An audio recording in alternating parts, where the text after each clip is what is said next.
Hello everyone and welcome back to my dream world. I am back with another episode of Nostalgia Trip, which is where I rewatch shows and movies that I liked as a kid, and then I see if my opinion has changed or if I have a new perspective on the show now than I did as a child. But before I dive into this, I just want to say I am filming this on the day that the Dragons Rising Season 3 teaser dropped. So if you have any thoughts about that, please let me know. I'd love to hear what y'all have to say. I also made a community post about it, so if you want to post about that there, that'd be awesome because I'd love to have a little discussion about that, and I may make a separate video on that depending on interest. But as for this video, I've done Nostalgia Trip for the first 4 seasons of Ninjago, and I recently started a Disney Princess rewatch series as well, so please check those out if you haven't already. If you're new to this series, the format of this video is going to be in podcast style. Clips from the show may be inserted for effect, but this is a recap and review rather than a reaction. There will be spoilers for Season 5 of Ninjago, and for future seasons probably as well. So if you haven't seen all of Ninjago or you're watching it for the first time, this video is probably not for you. And with that out of the way, I'm gonna hop right into the video. So Season 5 Possession is the second season of what is considered the golden era of Ninjago. It doesn't seem to be quite as vocally loved as the other 2, Tournament of Elements and Skybound, and much like other Ninjago seasons, some fans do find this season overrated for various reasons, but it also is generally considered a very strong season, much like Season 4. Personally, I didn't have as much of a hyperfixation on this season as I did on Season 4. Seriously, it's genuinely embarrassing how many times I have rewatched that season. I think I've talked about this in all of my Season 4 videos. However, it has always been a personal favorite of mine as well, specifically for this era of the show too. And after this rewatch, I agree to some degree. I will explain that by sharing my perception of the plot, my highlights, and my critiques of the season according to the rewatch I just had. I'll start by breaking down the main elements of the season, starting with the premiere. The premiere is very good. It has the right amount of continuation from the previous season, which then leads into the tension of this season pretty quickly, despite the pretty jovial intro we have with the ninja riding their dragons and kind of just, having their friendly banter. Good introduction to Lloyd kind of becoming the leader of the team for now, since Sensei Wu is looking to retire at this point. Like I said, the banter of the ninja in the overall dynamics that they have in the premiere is present, and it continues throughout the season, but also develops into a little bit more of a tense dynamic as the stakes get higher. But I absolutely love that because it almost felt like we were back in the pilot again in some places of this, plus Lloyd and Nia, of course. But I don't know, it kind of gave me that little ping of, oh, we're still together with this group. But specifically for the premiere, I also love the little details of the officer being voiced by Andrew Francis after being possessed, which, obviously he didn't have during the opening scene. But what really had me hooked back as a kid and still today is after Lloyd gets possessed by Moro, who, by the way, has one of the best villain entrances in this show. I will say, though, I definitely overhyped Moro's powers a little as a child, so don't think that I'm that type of Moro fan, but his entrance and his fight with the ninja, his theme, the way they see him and slowly realize that things are in fact not okay since both Lloyd and their powers are not there, it makes for a very amazing and hooking moment and a great villain introduction for this season. I would say that the only complaint I have is that the premiere takes a while to get going and kind of drags a little bit at the beginning. Like, I like the little intro they have showing the police officers getting, or the museum guards getting possessed, and then the intro with the ninja. But then there is kind of like this slightly dragging on part in the middle until we get to that final confrontation with Moro. But other than that, I thought it was a very strong premiere, probably up there with Season 3 and 4. I hold them about at the same level. For the rest of the season, there's pretty much a new goal every 2 episodes or so that contributes to the overall story until we reach the final battle. So basically it goes episode 1 and 2, Moro's introduction, then getting the Air Jitsu scroll for the next 2 episodes, the Sword of Sanctuary for the next 2 episodes, then the Realm Crystal, and then ending with the 2-part final battle. We are also introduced to the character of Ronin. Oh, right. This video game happened. That explains who Ronin is. So I wonder, like, part of me wonders how, like, they tried to make that transition, because if you didn't play Shadow of Ronin or never heard of Shadow of Ronin, you would have been very confused. Luckily, as a hardcore fan, as a child, that wasn't a problem for me. I played and watched people play the Shadow of Ronin, so I knew who he was. But I was kind of like, oh, I just realized that was definitely a weird continuity thing that they had here. But Ronin's character is interesting. I will get into that later. The team splits up. The 4 OG ninja venture together while Nia kind of joins Wu and Misako, and eventually Ronin joins them. And it kind of starts a mini arc of who should be the leader, or who is the best leader of the group, and that lasts for about like 4 episodes or so, maybe 3. I'm sorry, guys, but genuinely not biased, even though it might sound like I am if you've seen my other videos, but it was by far Cole. I'm sorry. If it's not Lloyd, it's Cole. He was the OG leader for a reason, and if it weren't for the whole, like, them pranking him and stuff, I think that would have been showcased so much better. And also, it turns out that Nia is the water ninja. Wu really needs to stop hiding these things from people, because it's becoming a trend and not a cute one. But it is a good thing that this happens, because it turns out that water can stop ghosts. So Nia is now more important than ever. There are some smaller arcs thrown in here and there, such as Kai being scared of water and unable to swim, but having to make a pretty crucial decision at one point. Despite that, Zane's vocals getting messed up because Kai accidentally decks him in the mouth while they're trying to fix a dock. And of course, Cole's ghost arc. I'll get into some of the more specific character arcs later, but eventually they do unlock Air Jitsu, which, you know, it's kind of a key part of this season that kind of, you know, fades off a little bit after some time. If you want to look into the lore, we will discuss that later. But they make it to the Cloud Kingdom to get the Sword of Sanctuary, which I will only mention briefly because I hate the Cloud Kingdom. They eventually find out where the first Spinjitzu Master's tomb is, and they're able to save Lloyd, which results in an amazing action sequence that I absolutely loved as a kid, and I still love today. And then we get to the finale, which I personally believe is one of the best finales so far, maybe bar season 2. It takes a little while to amp up in the first half, but it ends up being really fantastic, and then the first half ends on a cliffhanger thanks to Moro being very manipulative. It's action-packed, tense, and emotional. I'm not gonna lie, I actually got a little bit teary-eyed at the end. I don't know if it was the nostalgia or the music, Nia's true potential, Moro dying, or maybe I just turned into my 11-year-old self, but for some reason that made it, I got kind of emotional there in the finale. But also Lloyd's final farewell to Sensei G was very sad, but also very well done. And this is a major factor in helping the team succeed in this finale. Also, rip Sensei G. Spoiler alert, we don't see him again, at least for now. So I think now's a good time for me to kind of dive into the strengths and weaknesses I found in this season. And weaknesses is more of like critique, complaint, whatever you want to call it. I'm not like, I do really love this season, but I would say one of my favorite parts of this season is the score, the musical score. I loved that they used a lot of the OG tracks that they already had all the way back to the pilot. Like you hear so many of those original themes. I might play some of them in the background or link you to them because they're really, really good. And also, there are so many wonderful new tracks as well. I really found myself enjoying all the music throughout the action scenes, throughout the more casual scenes, and the music in the end credits. Check out the transitions from each of the episodes because they worked so excellently each time. I really noticed, wow, that like really fed into a good ending point, and the musical score is fantastic this season. I also want to be sure, I've already touched on it a little bit, but mentioning the dynamics.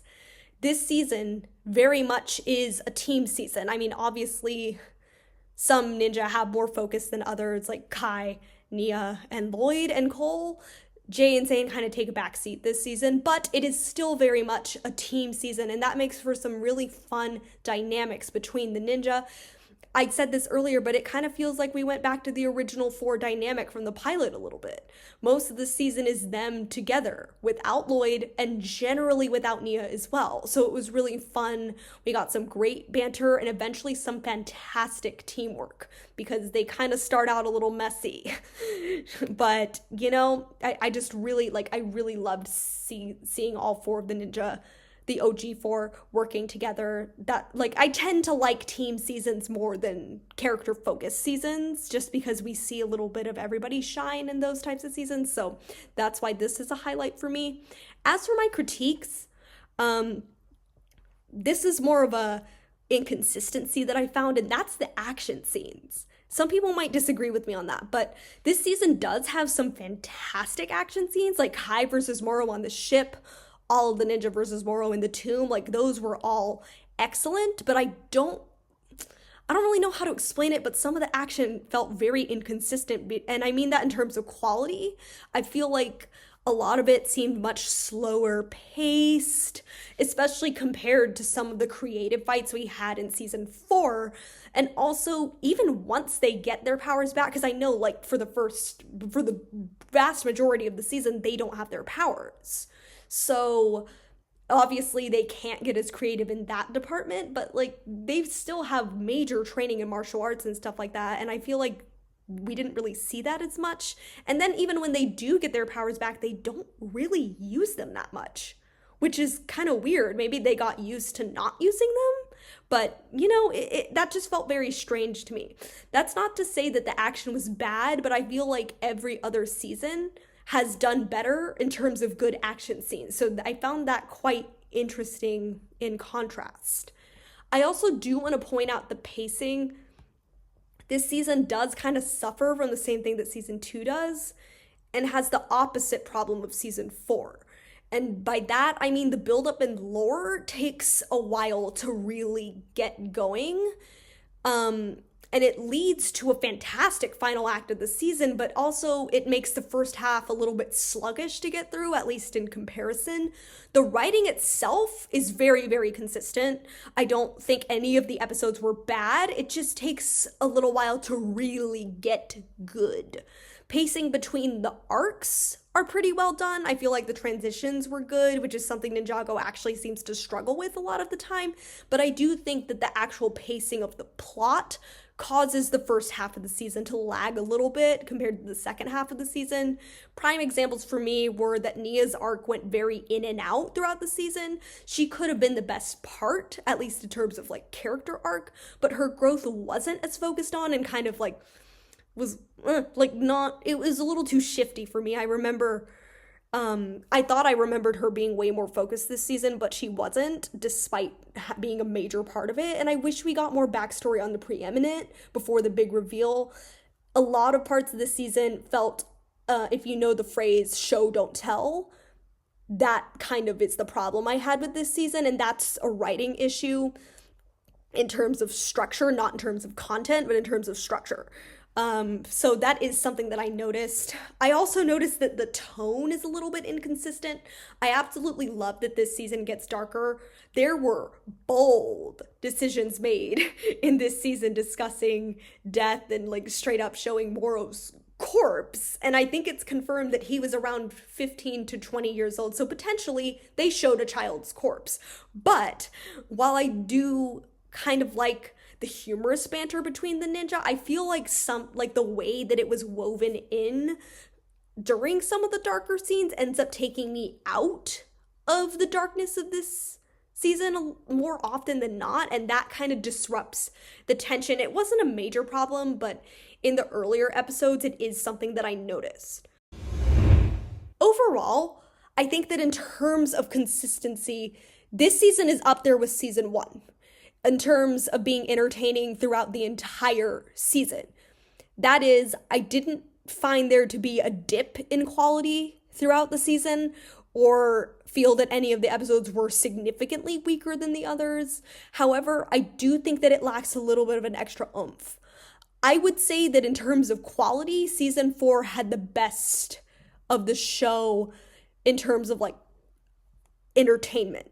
The first half of season 4 so far, in my opinion, is peak Ninjago, but I would say that season 5 is the overall stronger season in terms of consistency, because if you watch my season 4 video, I kind of noticed that after the tournament arc was over, it did dip in terms of quality and pacing, at least in my opinion. Go check out my video if you're curious about my thoughts there. But it did just happen to be a little bit less overall engaging than the first half of season 4, and in my opinion, actually less engaging than season 1 as well. So while this was my favorite season for a long time, and I may have held it to a higher standard as a kid, I think that, because this season is supposed to be very blatantly dark, that's why I loved it so much as a kid, because I was like, wow, they've never done something like this before. But I also do remember that as a kid, I found it kind of depressing, which is why it wasn't my favorite season when I first watched it either. So I'm kind of seeing why some people think this season is overrated. It might be the Moro stands. However, I still enjoy this season. It made me cry, so obviously I enjoyed the season, and it holds a very special place in my heart, but I don't hold it quite as highly as I thought that I did either. So I'm glad I rewatched it. I still loved so many parts of it, but I wasn't quite as sucked into it as I thought I was going to be. It may just be because I grew up and I'm not the same person I was when I was 11 or 12, but that's okay. I still love this season. Now I'm going to kind of dive into the character arcs. Like I said, Jay and Zane don't really have any major arcs. They kind of take a back seat. They're still part of the team, but they don't really have so much focus this season. I think that's okay, since Jay had a lot of season 4, actually, if you really think about it, and Zane was very prevalent in the first 4 seasons as well. So, I think it's acceptable for them to take a back seat. So not much to say about them. Lloyd also is not a major part of this season until the finale. I think, like I said, his transition as a leader of the team, at least, was pretty well done.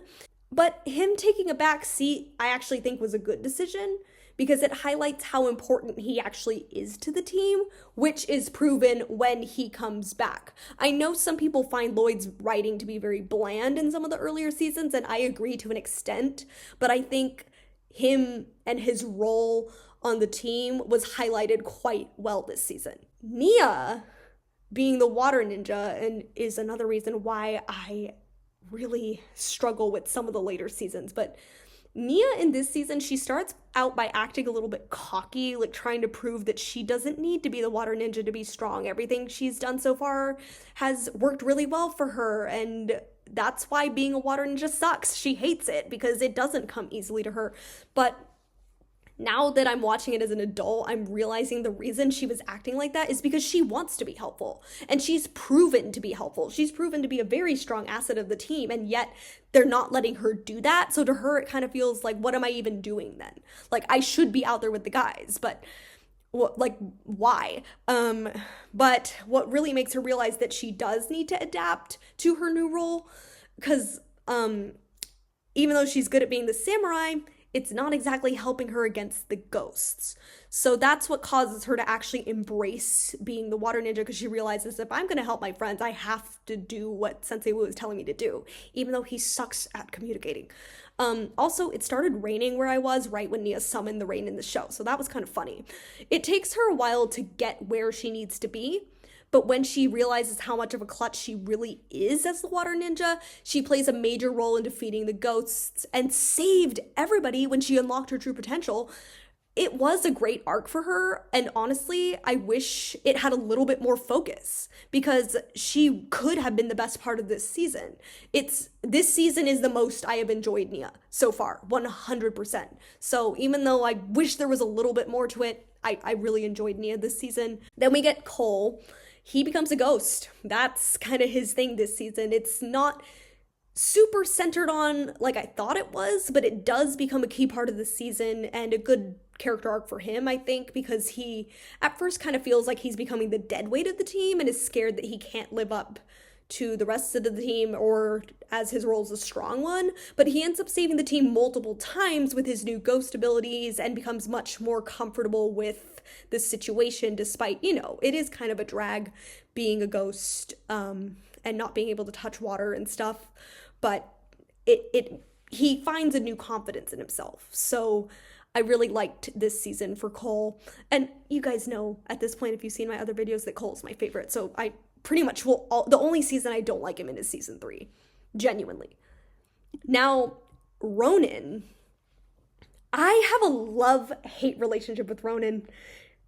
I can't hate the fact that he's crafty. He's about the business. He's about making money. But he really is a slimeball too, because ew, pornia.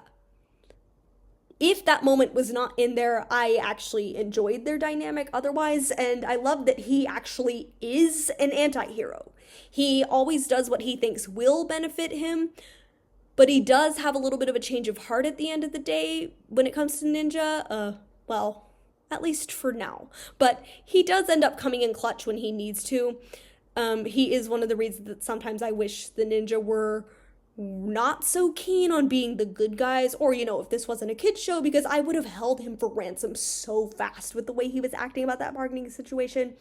I was also very weirdly protective of Lloyd for some reason as a kid, so I hated him as a child. Don't judge me. But yeah, he was very interesting. Like, I like that they actually put an anti-hero in the show.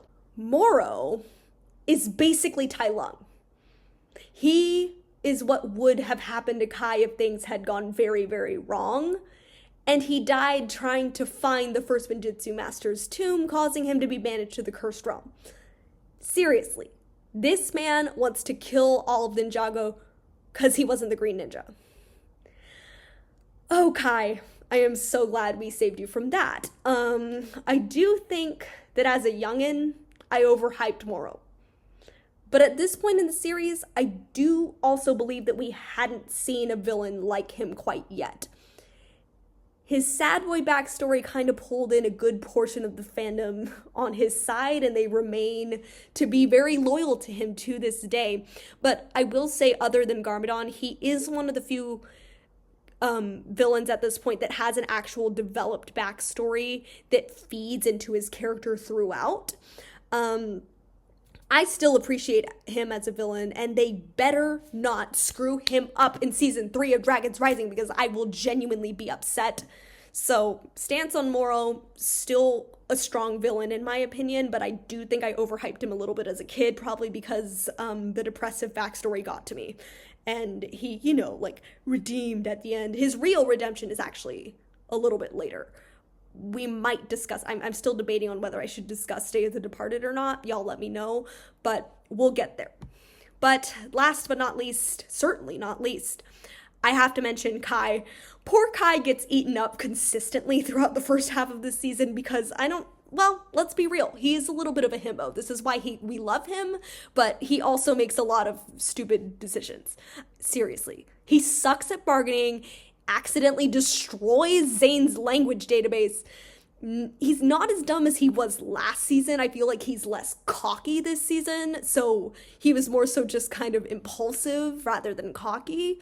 But, you know, impulsive and impatient hothead is still his character. He has grown a lot since season 1, but, you know, he's still Kai. So, yeah, he's a little bit of a himbo, but he also proves to be the most loyal and dedicated to the main mission of getting Lloyd back, which is why, spoiler alert, he is my favorite this season. So, at the end of each discussion of the season, since I've now kind of gone over how I felt about each character arc and the season as a whole, I like to go into my highlights, favorite, least favorite, and maybe like pleasant surprise episode, like better than I remembered, or, you know, maybe I used to hate that episode, but I liked it. So I'll start with favorite. My top 2 episodes were Grave Danger, which is the episode before the 2-part finale, and the second part of the finale, the Curse World Part 2. I think Grave Danger is an excellent bridge from the second act of the season to the finale. It's intense, it's go, go, go. There's great dynamics and teamwork and tension and, you know, getting Lloyd back. There's a little bit of a scare. How is this going to end? Like, it was very consistent, entertaining. Like, I did not pull my focus away at all during that episode. And then the finale is just excellent. So I do specify part two because I mentioned that part one kind of takes a little while to really get going. So I don't hold it quite as high as part two, but excellent finale. Least favorite episode, honestly, I didn't dislike any episode of this season, but the pacing felt a little bit all over the place for Kingdom Come. And like I said, I hate the Cloud Kingdom, so it loses a lot of points for that too. We do have Kai's fight with Moro in that episode and his brief connection with Lloyd, which was fantastic, by the way. So don't get me wrong, I still do love this, like parts of this episode, but there were just some wacky moments that were thrown in here where I was like, okay, wait, what's going on right now? So that's one where I do remember kind of being like, I'm tuning out a little bit. So if I had to pick a least favorite, it would be Kingdom Come, but it still has some great moments in it. As for like a better than I remembered episode, I'm gonna go with The Crooked Path, which I think is the 7th episode. I did not remember this episode very well, so I was extremely pleasantly surprised with it. Ronan's writing as an anti-hero is very, very good in this episode, and it comes full circle. So it was also one that was entertaining all the way through with the obstacles that they're facing throughout, and was one of my favorites to watch. It might be my 3rd favorite of this season, but I put it in this category because I straight up did not remember most of it, so I was happy to see it. I also like to rank the ninja each season and then kind of average them out based on how I've felt about them so far in each season, so seasons 1 through 5. For specifically this season, I'll go from least favorite to favorite. So and I don't want to say least favorite, actually I want to say 6th favorite because I love all of the ninja. Genuinely I do. But for this season and only this season, in 6th place is Jay. Honestly, Jay was kind of mean and cocky this season and didn't have much to show for it. I didn't dislike him. In fact, I actually enjoyed all of the ninja this season. I thought they were all well written given the roles they were put in, but every other main ninja was either more compelling or more likable this season than Jay was. In 5th place, I have Zayn. I don't really have anything bad to say about him, but he just took a back seat. I found Jay slightly more frustrating, which is why Zayn is in 5th place. But they're kind of like backseated this season, so they kind of just are at the bottom by default. In 4th place is Lloyd. He also took a little bit of a backseat this season, but I feel like it worked better for his character, since he generally does have a very main focus, but he had a good presence when he was there and came in clutch during the finale. So like just because of the finale, he's above Zayn and Jay. But Lloyd was just kind of there. He didn't stand out to me, but he was good. Like I thought his role was well written. And then we get to Nia. So I have Nia in 3rd place because I wish her arc was just a tad bit more concentrated on. I really think she could have been my number 1. But hey, this is the first time that Nia has been in my top 3 because I don't really love her writing in the first 4 seasons. See my videos on season 3 if you want to know more. But yeah, it's not that I disliked her before, but I thought this was the first season that her writing was actually good. So yay, Nia top 3. We love her. I just wish her arc was a little bit more consistent. And in 2nd place, I have Cole. I love Cole this season. There's nothing much more I have to say than that. I just love Cole in general, so he almost always gets a high spot on my rankings. But there was just one character that stood out much more than he did, and that was Kai. Kai ate during the season period. His loyalty and his growth really shines through this season. Though he doesn't have like a major change, it's just he's a more mature, kind of like Dragon's Rising Kai.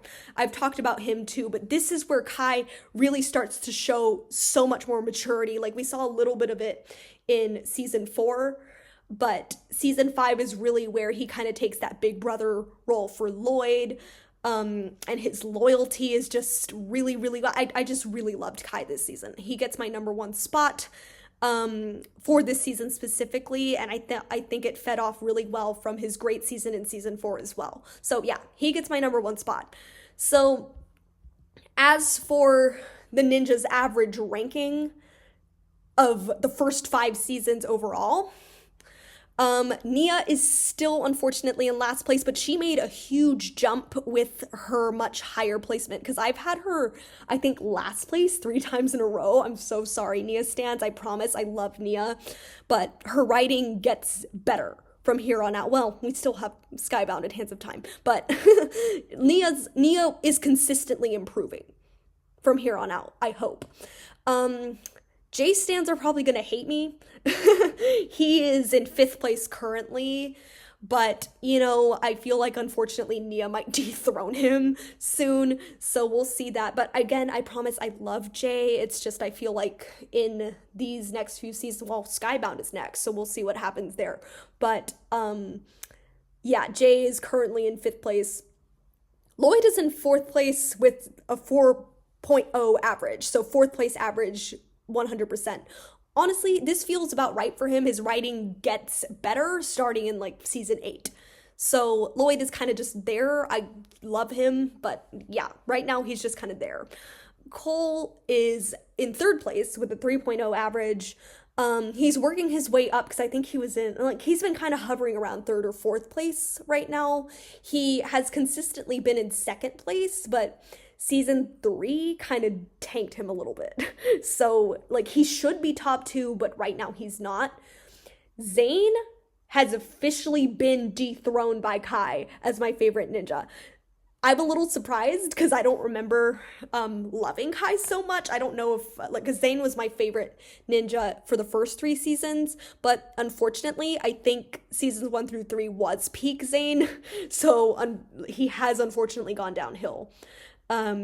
So that kind of sucks for him, but he's still 2nd place as of now. I think Cole is gonna dethrone him soon, and Lloyd probably will too, but Zayn's still with his first 3 season streak is still in 2nd place, but like I said, Kai has officially dethroned Zayn, and he's been in my top 3 every single season and has been 1st place 2 times in a row now. So as of now, I have Kai ranked as my favorite ninja for the first 5 seasons, which is awesome. I love Kai. But as a kid, I don't remember being so attached to his character, but like now I'm like, yeah, love Kai. So right now my top 2 are Kai and Zayn, with Cole in 3rd place. And now as for my season ranking so far, this one's tough because I kind of was like, do I put it above season 1 or not? But I think as of now, season 4 is my number 1. It's just the most rewatchable to me. Like, I would rather go rewatch season 4 than season 5. So I am gonna put it below season 4. Season 5 does have the better finale, in my opinion, which might be unpopular, but I don't care. And it went dark, which I liked, but it also has some pacing issues, so it does get knocked. Season 4 does as well, but I don't know. I just think season 4 is more rewatchable. So it's 4, 5, and then 1. 1 is the most consistent, but doesn't have as much of a grab to me, and then 2, and then 3, because 3 is the messiest and the most poorly written. It does have good action scenes, but that's about it. Season 2 just has a weak start, but a very strong ending. So the order right now is 4, 5, 1, 2, 3. Pretty interesting, but yeah, honestly, I don't hate any of the seasons. 3 is just last because just watch my video. That'll explain it. But since I am now losing my voice, I'm going to close off. Overall, I do think this is a very strong season. Along with seasons 4, it's at the top for me so far. I just think it takes a little while to start hitting harder, which is not why I'm not immediately placing it at number 1. I also have a casual channel, which I recently restarted, so I'll be doing some edits or like quick opinion videos there, but this channel from now on is going to be more about reviews and analysis. My next video is going to be about my original favorite Ninjago character, who you should know now if you were listening to this video, and how my opinion has changed since then, so I hope to be out with that soon. But thank you all so much for watching. If you've made it this far, I appreciate you so much. Please like and subscribe if you enjoyed the video. If you choose to comment, I just ask that you please be respectful. I'd love to have a discussion. If you disagree, that is totally cool. Just please be respectful, because if you're rude, I don't have time for that and I'll just block you. But other than that, I will see you all next time, and I'm excited for some upcoming stuff that's happening and that I'm going to be sharing with you all soon. Bye!